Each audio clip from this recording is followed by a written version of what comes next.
Blast case की जांच जैसे जैसे आगे बढ़ रही है, कई सारे बड़े और चौंकाने वाले खुलासे भी होते जा रहे हैं। और इसी आतंकी हमले में शामिल व्हाइट कॉलर टेरर मॉड्यूल का एपिसेंटर अल-फला यूनिवर्सिटी भी अब गुनाहों के घेरे में सामने आ रहा है। इस यूनिवर्सिटी की चार दीवारी के अंदर जो खौफनाक मंसूबे देश के खिलाफ में पनप रहे थे, लाल किला धमाका उसका सिर्फ एक ट्रेलर बताया जाता है।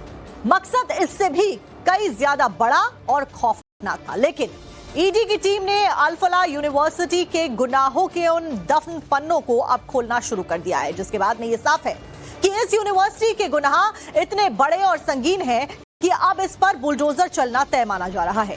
अल-फला यूनिवर्सिटी की जांच के दौरान एक और बड़ा खुलासा हुआ है, वो खुलासा आपको बताएंगे, लेकिन उससे पहले आतंकियों के सिमी कनेक्शन से जुड़ी हुई भी बड़ी खबर बता देते हैं, जिसमें यह अपडेट मिली है कि दिल्ली ब्लास्ट केस से जुड़े हुए पूरे मॉड्यूल का खुलासा हुआ है। आतंकी संगठन सिमी से जुड़ा हुआ बताया जाता है, यानी कि इस आतंकी संगठन के प्लानिंग प्लॉटिंग के जो तार है वो सिमी से जुड़े हुए थे। अल-फला यूनिवर्सिटी के 2 स्टाफ का सिमी से लिंक होने का अब शक जताया जा रहा है। अल-फला यूनिवर्सिटी के सीनियर पोस्ट पर दोनों कर्मचारी हैं, ये बताया गया है। टेरर नेटवर्क इन्वेस्टिगेशन ये सनसनीखेज खुलासा हुआ है।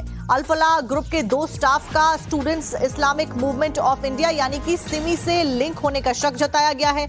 शक इस बात का है कि इनका सिमी के साथ में जमाते इस्लामी के साथ में भी कनेक्शन है। बताया जा रहा है कि जिन अल-फला यूनिवर्सिटी के स्टाफ में 2 लोगों पर जांच एजेंसियों का शक है, ये दोनों ही अल-फला यूनिवर्सिटी में सीनियर पोस्ट पर मौजूदा वक्त में काम कर रहे हैं। और ये खुलासा एक बड़ा खुलासा बताया जा रहा है, क्योंकि students Islamic movement of India यानी कि सिमी के साथ में जो कोई भी जुड़ा हुआ है, अब और भी आगे लोग सामने आ सकते हैं।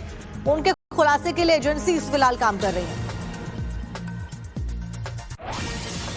वहीं अल-फला यूनिवर्सिटी के खिलाफ में एनफोर्समेंट डायरेक्टरेट यानी कि ईडी की टीम की जांच जो है वो तेजी के साथ में आगे बढ़ रही है। जांच में जमीन के सौदे में बड़ी जालसाजी का भी खुलासा हुआ है ईडी के द्वारा। मरे हुए लोगों के नाम पर जो फर्जी जीपीए था वो तैयार किया गया यूनिवर्सिटी प्रशासन के द्वारा। अल-फला यूनिवर्सिटी से जुड़े हुए फाउंडेशन ने फर्जी तरीके से जमीनों को खरीदा, क्योंकि जानकारी ये मिली थी दरअसल कि 30 एकड़ की जमीन अचानक से 70 एकड़ में कैसे तब्दील हो जाती है, साल दर साल कैसे इतना ज्यादा जो ब्रॉडिफिकेशन था यूनिवर्सिटी का वो कर लिया गया। जीपीए में मारे हुए लोगों के दस्तखत और साथ साथ में अंगूठे के निशान भी ईडी की टीम को मिले हैं। वहीं दिल्ली लाल किला ब्लास्ट केस में अब ईडी ने शिकंजा कसना भी शुरू कर दिया है और जांच के दौरान इन आतंकियों के ठिकाने अल-फला यूनिवर्सिटी के जो गुनाह सामने आ रहे हैं वो भी बहुत चौंकाने वाले हैं। ईडी की जांच के दौरान यह खुलासा हुआ है कि अल-फला यूनिवर्सिटी से जुड़े हुए फाउंडेशन ने जमीन के सौदे पर बड़ी जालसाजी की। ईडी के मुताबिक मदनपुर खदर इलाके की खसरा नंबर 792 वाली जमीन का सौदा फर्जी दस्तावेजों के आधार पर ही किया गया था। इसके लिए मरे हुए लोगों के नाम पर फर्जी जीपीए तैयार किए गए, दस्तखत तैयार किए गए और आखिर में ये जमीन तरबिया एजुकेशन फाउंडेशन के नाम पे करा दी गई फर्जी तरीके से, जो कि अल-फला यूनिवर्सिटी के फाउंडर जवाद अहमद सिद्दीकी से जुड़ा हुआ है।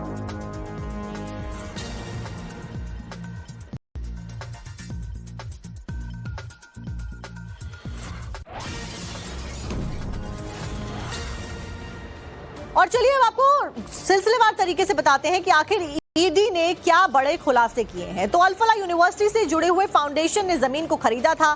जमीन के सौदे में जालसाजी का खुलासा हुआ है, यानी कि धोखाधड़ी का खुलासा हुआ है। जमीन के सौदे के लिए जीपीए का इस्तेमाल किया गया, सौदे के लिए फर्जी तरह से जीपीए तैयार किया गया। मरे हुए लोगों के नाम पर पावर ऑफ अटॉर्नी रही। मरे हुए लोगों के दस्तखत और अंगूठे के निशान भी दस्तखत में दस्तावेजों में बरामद किए गए हैं। 1972 से 1998 के बीच में ही मृतकों के नामों पर जीपीए था।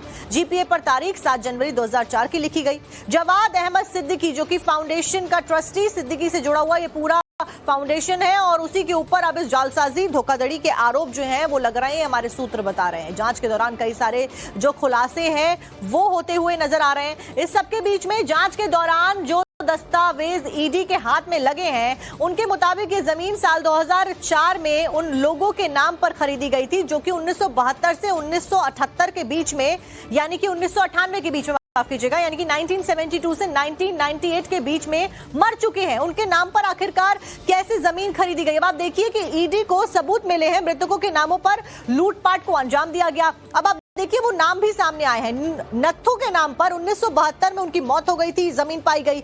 वहीं हरबंस सिंह के नाम पर 1991 में उनकी मौत हुई, जमीन पाई गई। हरकेश की मौत 1993 में हो गई थी, वहीं शिव दयाल की 1998 में हुई थी और जयराम की 1998 में हुई थी। लेकिन बावजूद इसके इन लोगों के नामों के ऊपर जमीन रही। दस्तावेजों के मुताबिक जो नाम सामने आए हैं उनमें नत्थू नाम के एक शख्स के नाम पर इस जमीन का सौदा हुआ और खुलासा यह हुआ कि इस साल 2004 में इस जमीन का सौदा हुआ।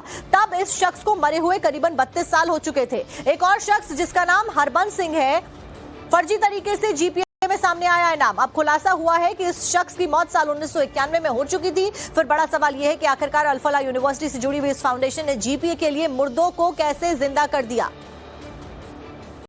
ज्यादा जानकारी लेकर हमारे साथ हमारे सहयोगी मोहित जुड़ गए दिल्ली से। मोहित, फिलहाल ये बेहद हैरान कर देने वाले खुलासे हैं। कुछ लोगों की जो सूची है वो सामने आ गई है जो कि मर चुके हैं, लेकिन उनके नाम पर भी जमीन खरीदी गई। और कितने ऐसे घोटाले हैं, कितने ऐसे लोग हैं जिनको फर्जी तरीके से जोड़ा गया, उनके नाम पे जमीन ली गई और ट्रस्ट में शामिल कर दी गई।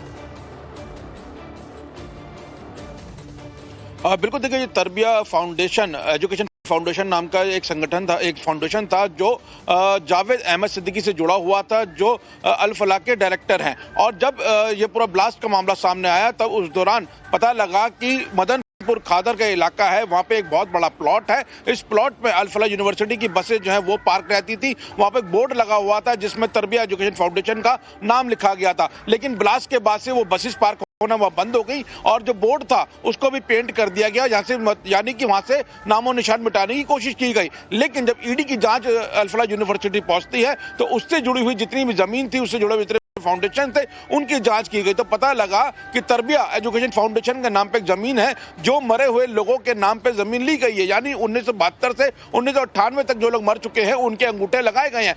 और इसका जो सौदा हुआ है वो 2004 में हुआ है और 2013 में इसकी सेल डीड बनाई गई थी। यानी सब कुछ इसके अंदर फर्जी पाया गया। एक विनोद कुमार नाम के शख्स है जिसके नाम पे ये पूरा सौदा होता हुआ नजर आ रहा है। तो विनोद कुमार नाम के शख्स की जब ईडी ने जांच करी तो पता लगा जितने भी दस्तावेज हैं ये फर्जी तरीके से बनाए गए हैं और मरे हुए लोगों के इसमें अंगूठे लगाए गए हैं। जैसे आप जो नाम पढ़ रहे थे, 1972 में नत्थू, 1991 में हरबंस सिंह, हरकेश, शिव दयाल, जयराम, जो 26 साल के बीच में जो लोग हैं इनकी मौत अलग अलग समय पे हुई है और इन लोगों के नाम पे बढ़ा देते हैं इन्वेस्टिगेशन को और ज्यादा जो मुश्किल है वो बना देते हैं, क्योंकि कई सारे सवाल अब और खड़े हो गए हैं। गुत्थी जो है वो सुलझने की जगह उलझती भी ज्यादा नजर आ रही है। बहुत बहुत शुक्रिया मोहित आपका जानकारी देने के लिए। इस सब के बीच में दिल्ली ब्लास्ट केस से जुड़ी हुई एक और बड़ी अपडेट आपको बता दें। दिल्ली धमाके की जांच में एक और नाम शामिल बताया जा रहा है जिसमें संभाजी नगर से गिरफ्तार संदिग्ध बताया गया है। कल्पना की जांच हो रही है। ब्लास्ट के सिमी से जुड़े हुए थे। अल-फलाह यूनिवर्सिटी के 2 स्टाफ का सिमी से लिंक होने का अब शक जताया जा रहा है। अल-फलाह यूनिवर्सिटी के सीनियर पोस्ट पर दोनों कर्मचारी हैं, ये बताया गया है। टेरर नेटवर्क इन्वेस्टिगेशन, ये सनसनीखेज खुलासा हुआ है। अल-फलाह ग्रुप के 2 स्टाफ का students Islamic movement of India यानी कि सिमी से लिंक होने का शक जताया गया है। शक इस बात का है कि इनका सिमी के साथ में जमाते इस्लामी के साथ में भी कनेक्शन है। बताया जा रहा है कि जिन अल-फलाह यूनिवर्सिटी के स्टाफ में 2 लोगों पर जांच एजेंसियों का शक है, ये दोनों ही अल-फलाह यूनिवर्सिटी में सीनियर पोस्ट पर मौजूदा वक्त में काम कर रहे हैं। और ये खुलासा एक बड़ा खुलासा बताया जा रहा है क्योंकि students Islamic movement of India यानी कि सिमी के साथ में जो कोई भी जुड़ा हुआ है, अब और भी आगे लोग सामने आ सकते हैं। उनके खुलासे के लिए एजेंसी फिलहाल काम कर रही है। वहीं अल-फलाह यूनिवर्सिटी के खिलाफ में एनफोर्समेंट डायरेक्टरेट यानी कि ईडी की टीम की जांच जो है वो तेजी के साथ में आगे बढ़ रही है। जांच में जमीन के सौदे में बड़ी जालसाजी का भी खुलासा हुआ है ईडी के द्वारा। मरे हुए लोगों के नाम पर जो फर्जी जीपीए था वो तैयार किया गया यूनिवर्सिटी प्रशासन के द्वारा। अल-फलाह यूनिवर्सिटी से जुड़े हुए फाउंडेशन ने फर्जी तरीके से जमीनों को खरीदा क्योंकि जानकारी ये मिली थी दरअसल कि 30 एकड़ की जमीन अचानक से 70 एकड़ में कैसे तब्दील हो जाती है। साल दर साल कैसे इतना ज्यादा जो ब्रॉडिफिकेशन था यूनिवर्सिटी का वो कर लिया गया।